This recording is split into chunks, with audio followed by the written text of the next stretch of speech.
дуруд шунавандагони азиз, шарҳи охирин таҳаввулоти Тоҷикистон ва ҷаҳонро дар нашри навбатии барномаи иттилоъоти хабар мустақиман рӯи мавҷи радиои Моҷир мешунавед. Соат дар Москав 18, имрӯз 18 марти 2020 сол.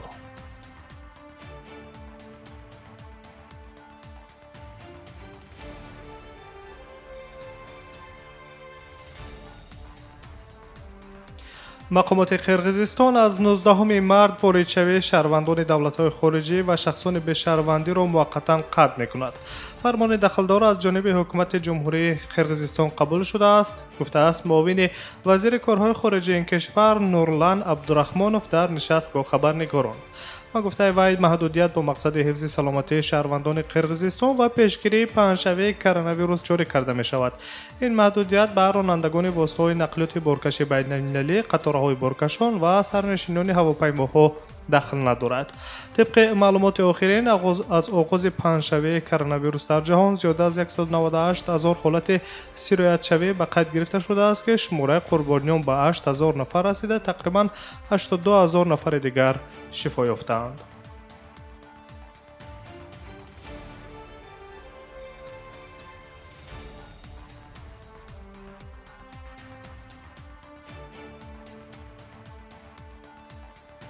омодагиҳо ба озмуни байналмилалии мусиқии Евровидение 2020 сарфи назар аз вазъи пандемияи коронавирус аз ҷониби ташкилкунандагон идома дорад. дар ин бора рӯзи 17 март мусоҳибони нашрияи интернетӣ Информбергтон хабар доданд. гуфта мешавад ки ҳангоми омодагӣ ба озмуни мазкур чораҳои зарурии санитарӣ ва амниятӣ ки созмони умумии ҷаҳонии тандурустӣ тавсия додааст андешида мешаванд.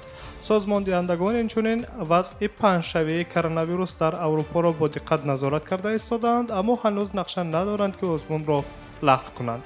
қайд карда мешавад ки пеш аз оғози озмуни байналмилалии мусиқии Евровидение 2020 қариб 2 моҳ мондааст ва аз вазъи паҳншавии коронавирус дар аврупо рӯз ба рӯз ваимтар мегардад.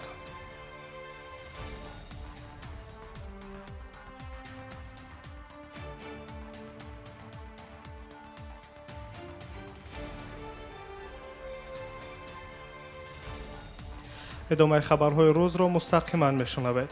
шаҳрвандони Иёлоти Муттаҳидаи Амрико, ки дар Чин ҳамчун хабарнигорони рӯзномаҳои The Wall Street Journal ва New York Times ва Washington Post бо аккредитатсия барои соли 2020 кор мекунанд, бояд дар давоми 10 рӯзи оянда онҳоро ба Вазорати корҳои хориҷии Чин супоранд ва ин кишварро тарк кунанд. дар ин бора хадамоти матбуотии Вазорати корҳои хориҷии Чин хабар медиҳад. ҳамин тавр Чин бо қарори Иёлоти Муттаҳидаи Амрико дар бораи баробар кардани кормандони расонаҳои давлатии Чин бо агентиҳои хориҷӣ вокуниш нишон додааст. мақомоти Чин омодагии худро барои идома додани маҳдудиятҳо ба рӯзноманигорони амрикоӣ оғоз кардааст. агар Иёлоти Муттаҳидаи Амрико роҳи нодурустро идома диҳад, мо низ чунин тадбирҳоро хоҳем андешид, гуфта шудааст дар изҳороти Вазорати корҳои хориҷии ҷумҳурии мардуми Чин. 18 феврал мақомоти Иёлоти Муттаҳидаи Амрико 5 расонаи давлатии Чинро аз ҷумла Синхуа ва шабакаи глобалии телевизионии Чинро аз қайди намояндагии дипломатии хориҷӣ берун карданд. дар ин баробар мақомоти Чин гуфтааст ки то замони дастбардоштани Амрико аз болои рӯзноманигорони чинӣ, Пекин низ рӯзноманигорони амрикоиро аз ҳаққи фаъолият маҳрум ва аз ҳудуди Чин хориҷ мекунад.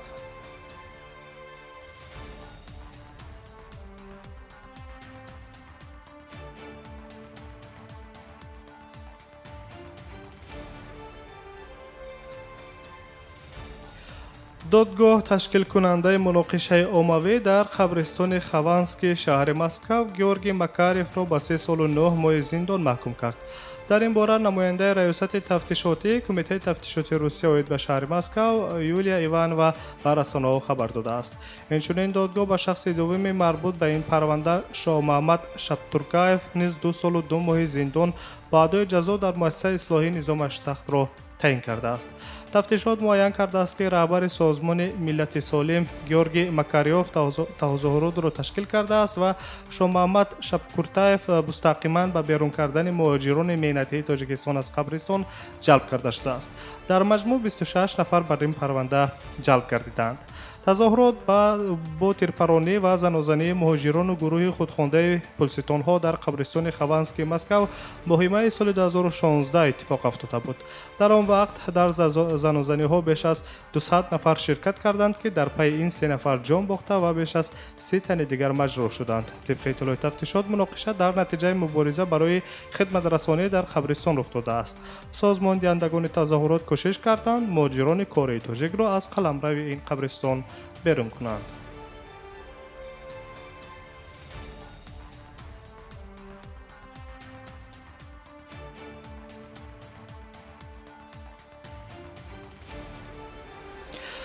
از امروز 18 مارس سفارت ایالات متحده آمریکا در تاجیکستان محاسبه‌های منتظم را برای گرفتن روادید غیر مهاجرت و مهاجرت موقتا قطع می‌کند. ما خدمت رسانی‌های دادن روادید را هر چه زودتر برقرار خواهیم کرد، اما در عین زمان ما سنه معین را پیشنهاد کردن نمی‌توانیم. آمده است در پیام در سامانه سفارت آمریکا در تاجیکستان. سنه برقرار شدن رجای کره سفارت آمریکا در دوشنبه جهت گرفتن روادید گفته نشده است، اما تخمین می رود که این تدبیر به خاطر پیشگیری از پنجشنبه با سرعت کرونا ویروس در کشورهای آسیای مرکزی روی دست گرفته شده است. قابل قید است که تاکنون طبق معلومات رسمی وزارت تندرستی و حفظ اجتماعی اهالی جمهوری تاجیکستان در تاجیکستان یگان حالت گرفتاری به کرونا ویروس به قید گرفته نشده است، اما در کشورهای همسایه تاجیکستان از جمله جمهوری اسلامی افغانستان، ازبکستان و قرقیزستان که با تاجیکستان هم سرحد می باشند از پیدایش چند مورد پنجشنبه کرونا ویروس خبرها پخش گردیدند.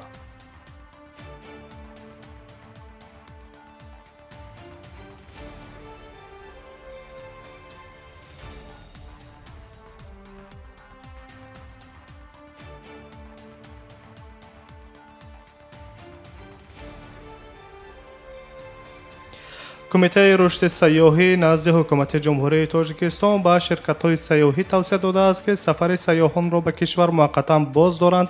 خبر می‌دهد در این باره سپوتنیک تاجیکستان. این تدبیر هم به سفرهای خارجی شهروندان کشور و هم به تشریف شهروندان خارجی به تاجیکستان دخل دارد. این توصیه‌ها هنگام ملاقات رهبریت کمیته رشد سیاحی با رهبران و نمایندگان شرکت‌های سیاحی و کارشناسان داده شده است. تدبیر مذکور برای محافظت حفظ صحتی شهروندان تاجیکستان روی دست گرفته شده است. قابل ذکر است که سازمان جهانی بهداشت در یک جایی با سازمان جهانی سیاحی اعلام کردند که بخش سیاحی بنابر پنجشنبه کرونا ویروس تلفات دارد و آن باید از جانب دولت‌ها دستگیری شود. دبیر کل سازمان جهانی تندرستی تاکید کرده است که ما گفته نمی‌توانیم که هیچ کشور و یا جامعه از پنجشنبه ویروس کووید 19 یا خود کرونا ویروس امین مانده می‌تواند. از این رو حکومت‌ها را ضرور است که هرچه بیشتر راه‌های پنجشنبه و پیشگیری این ویروس را در بین مردم بیشتر و بیشتر فهمانند.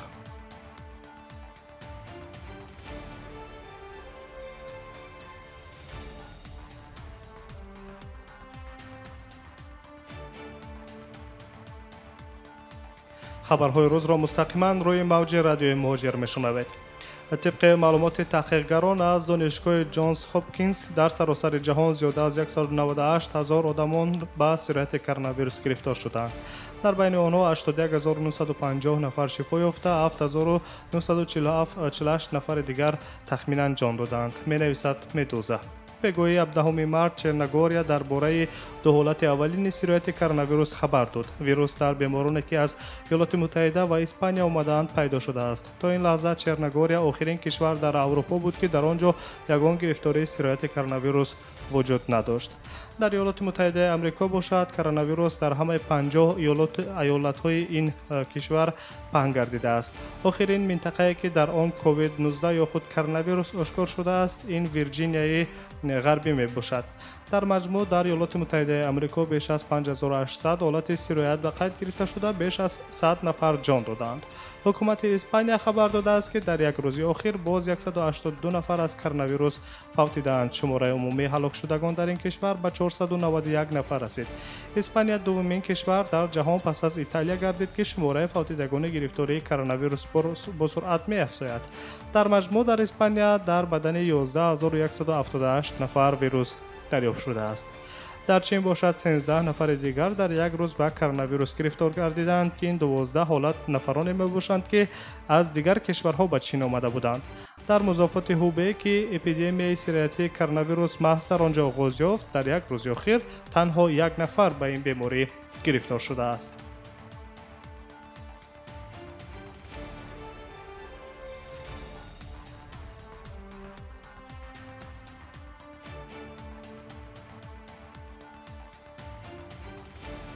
سامعین عزیز، در آخر نشر خبری توجه نمایید به یک اعلان. شام جمعه 20 مارس ساعت 18:30 به وقت مسکو در استودیو مرکزی رادیوی موجر پخش مستقیم برنامه حقوق شما با اشتراک حقوقشناسان ساحه موجر دایر می‌گردد.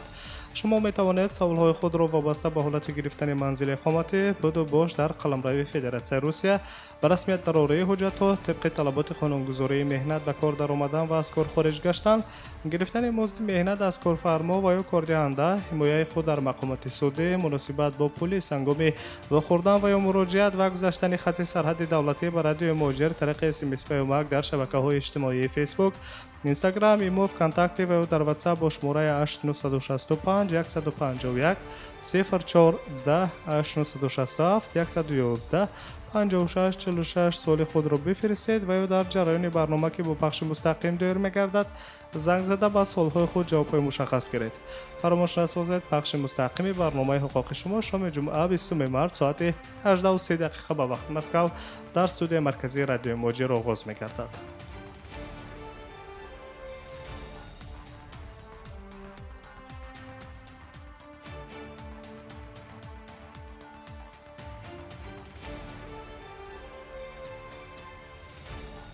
شنوندگان عزیز، نشر این ساعته برنامه اطلاعاتی خبر را مستقیما شنیدید. برنامه‌های دیگری ما ادامه دارند. سلامت باشید.